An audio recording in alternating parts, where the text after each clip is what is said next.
Hi, I'm Jeanne Vaccaro, I'm Jennifer Doyle. and we're co-curators of the exhibition Scientia, Sexualis. We're here at ICALA, where the show is on view until March 2nd. And we're going to give you a tour of the exhibition.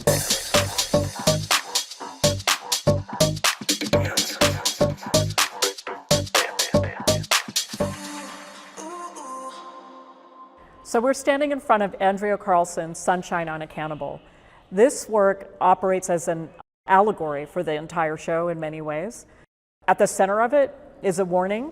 Insert trigger warning here in cases where the subject is also the primary audience. So this describes a power dynamic, a viewing dynamic that runs through the entire exhibition, where the subject being represented may be the viewer, where the traditional subject doing the representing may be actually the object of the gaze. Yeah, so one of the things that the exhibition has to contend with, and that all museums have to contend with, is that we can't assume the positionality of the museum audience, and that the public is a diverse and multifarious kind of entity. And so we're thinking about what it means for us as curators and for the museum to be putting on display these often quote-unquote triggering histories and difficult histories, and how one receives those, and to have a sense of care and attention to the various positionalities of museum visitors. This work also invites us to think too about who is the cannibal in the story, right? Is that the museum itself, insofar as it consumes, as it gathers and hoards these histories? Is that the viewer who is in essence dining on those histories, right? Who is the cannibal in this story? So we are standing in front of Fuck Baloney by King Cobra. This work belongs to a cycle of material that's in the show that addresses the history of gynecology. J. Marion Sims is remembered in medical history as a so-called father of modern gynecology. So he's a 19th century figure who developed the speculum, which is used in pelvic exams around the world, and also codified a repair for vesicovaginal fistula, which is an injury that's suffered in difficult childbirth or in violent sexual assault. He perfected his surgical technique by experimenting on enslaved black women. The surgeries that he performed on them were performed without anesthesia, and one woman in particular was subjected to, I believe it's over 30 surgeries. Black feminist work in this history really dials into the necessity of recentering our understanding of the history of medicine on the stories of the women who figure in these margins. So in a series of earlier works, Cobra had paid attention to the wound, the scar, but over time has moved into contemplating this figure who is at the center of all this harm in the stories of gynecology, J. Marion Sims. How do you bring J. Marion Sims into a different kind of visibility? How do we make his body visible? What does it mean to turn the gaze around?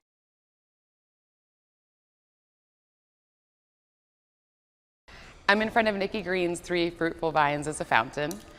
This work was newly produced for the exhibition.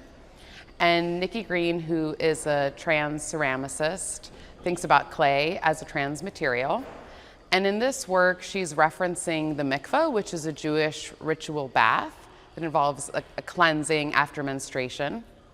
Because the exhibition deals with so many difficult and fraught violent histories, we wanted to think about moments of repair and healing that could take place within this space. The work also references things like a urinal, kind of thinking about the queerness of the cruising bathroom. And then these vessels are shaped like torsos. They're kind of the size of a torso. And so we're thinking about how to represent bodies in this space without doing it with literal human figures. This is the first time that Green has ever made a work that faces back into the wall. Traditionally, she's made smaller sculptures that you can walk entirely around or that you can hold in your hand, thinking about the functionality of ceramics. Part of what Green is interested in is the act of construction as a form of material commitment, thinking about institutional transformation, what it means to be built into the institution, to transform it from within, and to make those kinds of deep connections. Joey Terrell began a series of still life paintings in the mid-1990s when he began taking a combination of drugs that addressed his status as an HIV positive man. So this is a historical period that marks a huge transformation in what it means to receive diagnosis as being HIV positive. This is probably one of the most important historical moments in LGBTQ art history, insofar as an entire generation of people, of artists, and people in the art world were lost to HIV, to AIDS. And these series of still lifes commemorate, think about, and sit on that historical shift. For example, in this painting, David Warnerovich, an artist who died of AIDS in the early 1990s. This is a reference to a work of Warnerovich's called One Day This Kid, one of his most well-known and powerful works, which is also a kind of self-portrait. This is embedded in this still life, which is also a portrait of the life of Joey Terrell, and also what it means to be still here. There is an insistence, right, on the presence of HIV and AIDS in the contemporary moment, a meditation on what it means to have survived this historical shift and lived into the period in which these more successful therapies became available, and to hold on to the losses, to continue to mourn and to grieve and remember those who did not live to see this particular kind of therapy. This work to me really speaks to the research process behind this exhibition. We were digging into the archives of artists working with the history of sexology and sexual science for about 5 years. So much of this exhibition is thinking about the museological itself, and by that I mean the politics of exhibition and display. And in this particular moment, I think we're now familiar with a kind of decolonizing effort around museum politics, and that museums are having to reckon with what they have collected over many hundreds of years, specifically around questions of natural history, human remains, animal life. And so this work by young June Kwok and Galaporis Kim is an incredible example of kind of querying that question of exhibition and display. Yeah, you see on the panel on the left, this was painted by Galaporis Kim. The little objects in here are, well, they're basically dildos, sex toys, self-pleasuring mechanisms. Some suggest a kind of medicinal use, maybe. There's a whole sex machine figured here. So, and these look, they look like sex toys, but also relics and artifacts. And on the right, we have a panel that was painted by young June Kwok, and which is approaching. I would recognize the Hitachi magic wand, also known as the Cadillac of vibrators, anywhere. That's one of the things about this particular panel and this dialogue between these two artists that's really loaded for the viewer, insofar as your ability to recognize these objects is dependent entirely on a kind of sexpertise. And it's a kind of knowledge that is often stigmatized. It's not a place from which people necessarily feel authorized to speak from, or if they speak from it, they're revealing a kind of secret or a sexual practice. My first job was working at Toys in Babylon, which is a feminist sex toy store. So I can, in fact, identify a butt plug with a horse tail, a double dildo, the rabbit, which was made famous by Sex and the City, another double dildo. But what's really great about this work in particular is that it's play on that idea of the Cabinet of Curiosities. So for the viewer who is not completely familiar with every single silhouetted figure here, you end up asking yourself, what is this for? So it invites you actually into a kind of imagination. The ways in which this work speaks to a viewer and kind of activates you, it's very sex positive and pleasure centered. And those values are really important to bring into the space of this exhibition, in which a lot of works are confronting very different kinds of disciplinary practices, which are actually push the sexual subject's pleasure out of view in favor of a kind of scientific approach to knowledge about the sexual body. Yeah, because in this exhibition, sex is very often the site of violence, but sex is also the site of pleasure, and not in spite of that violence or against it, but in a constellation where those two things are not opposites, but they are often happening in tandem. This is Millie Wilson's Wig Cunt. It was produced in 1990. It's actually the earliest work in the exhibition. And this is part of her series, A Museum of Lesbian Dreams. It's a very tongue-in-cheek play on the idea of the lesbian subject being too invisible and too boring to even be counted among the pathological deviants of sexual science. One fun tidbit about putting this work in the exhibition is that when it arrived, it had been in storage and undisplayed for quite a lot of years, and that's because Millie Wilson hasn't, as a lesbian artist, had the kind of recognition that we would hope she would have had. And Jennifer looked at this wig and said, we need to call a wig fluffer and have this wig styled immediately. When Millie Wilson first exhibited this work and other works involving wigs, this is actually a thing of hers, is to play with hair. She would call upon members of the drag queen community to come in and style the wigs. So we're standing in front of Nicole Eisenman's The Session. This is a portrait of the artist as a sad figure on the analyst's couch. The man behind the artist, one might think, within reason, one might think that this is Sigmund Freud, but it's actually the artist's father, who was a psychiatrist. Psychoanalysis and the history of psychoanalysis and psychiatry are really important subjects to this exhibition.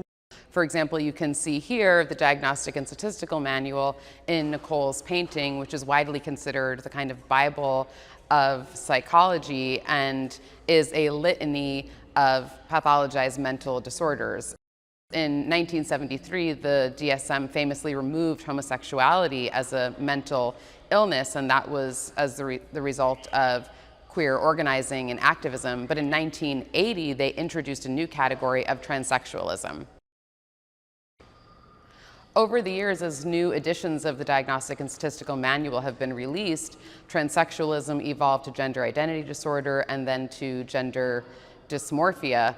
And that kind of evolution of pathology and pathological language is the subject of Joseph Liatella's work here on Being an Idea, in which used copies of the DSM that have notes in them from the doctors that use them as textbooks have been stacked and arranged as if a body in repose. This is 126 pounds of the DSM, which represents the artist's weight at the time of his making this work. And they've been bound with shibari rope, which is a form of BDSM play. And so there's a nod here to the kind of push and pull of the clinical and the erotic, of freedom and constraint that happen within BDSM, but also that happen within the space of making identity against the harsh weight of pathologizing disciplines that try to name, control, and authorize our experience. Here, the red light that's pulsing out from beneath the platform is a nod to the work of the late queer theorist Jose Esteban Munoz, who talked about this idea of cruising utopia, and Liatella specifically cites Munoz's work to think about the space of the queer nightclub, of the after hours, of the all-night dancing, of the space of liberation that happens as we are in free movement. This work, Schreiber is a Woman, is by two artists who make work as El Palomar. El Palomar are very committed in their practice to really doing deep dives into queer history and also to shifting and reframing how we understand some of the key figures in the LGBTQ archives. Daniel Schreiber wrote one of the most important memoirs in medical literature, Memoirs of My Nervous Illness. It was written towards the end of the 19th century with the aim of liberating Schreiber, its author, from an asylum to which he had been committed. El Palomar shift things in a very big way by asserting Daniel Schreiber as a woman. That's the title, Schreiber is a Woman. This is a declarative work which invites us to listen to what Schreiber was herself telling us in her memoir. And of course, when you think about the fact that Schreiber was institutionalized for feelings of gender non-binary, what we might think of in today's language as trans, that is, of course, it makes complete sense that the only place in which she could inhabit her true self would be in another world, in this other cosmology, in this other place that was not the here and now of her time. And in so many ways, the history of queer and trans people is the history of institutionalization and of incarceration. And so this nod to another place, to another atmosphere, to another universe where she could feel and be herself, of course, makes more sense to us in our contemporary kind of reading, also about gesturing to a kind of like queer and trans utopia. One of the things that you'll recognize as a formal similarity between this installation by Now and the self-portrait, The Session by Nicole Eisenman, is that here I am positioning myself as the way the psychoanalyst would have in the old kind of orthodox style of psychoanalysis, with the patient on the couch looking away and the analyst hovering above as the patient is meant to free associate. Here we have a very different scene where now Los Angeles-based performance artist is actually guiding the viewer through a pelvic floor exercise. And so there's a beautiful point of connection and relationship that happens with the viewer actually taking up physical space. It's very rare that one can touch an object in a museum and one can actually lay down. This also has a really beautiful nod to the call for more accessibility in the museum space, to have opportunities for rest and for pause, but to lay on this couch, which now has very intentionally and purposefully covered with plastic and gold piping. You can kind of feel yourself laying down into the material. You can hear the squeakiness of the couch. And there is something of a kind of private and intimate experience that happens in this installation, where the viewer is able to, kind of quietly and on their own do pelvic floor exercises without anyone knowing. I might be doing them right now. There's so much work that could be captured by the interplay of sex and science that as we were thinking curatorially about what directions to go in, the question of the bioart lab and the medical lab was a big subject of inquiry and research. Yes. It was important to us that we actually include things that have the look and the feel of the clinical, of the laboratory, of the wet lab, right? Meaning a lab in which you're working with biological material. At the same time, we really wanted to also commit to work that asserts its status as an art object and that is confronting you, for example, as a sculpture, right? The title of this work is Form Begets Function. That in and of itself is a worlds upon worlds of ideas, right? It's in terms of the title inviting us to think about the relationship between the shape of things and their function. There are three forms of biological material here: urine, melanin, and depotestosterone. I'm here in the gender-neutral bathrooms at the ICALA, where the artist Chrissy Vargas and his Museum of Transgender History and Art have installed an original wallpaper. You can see here that the wallpaper is a bookshelf rendering of a wide array of titles that could be included in the transgender canon, from sexology to memoir to self-help, graphic novels, literature. It's nodding to how difficult it is to even describe the canon of this field. The bathroom is so often an overdetermined site of policing and violence, especially in our escalated climate of anti-trans bathroom legislation. But here, the bathroom becomes an intergenerational reading room and a fun cruising site where we're cruising for knowledge.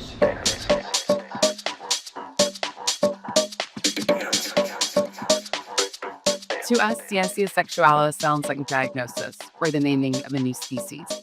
We invite you to think about what Scientia Sexualis might mean for you.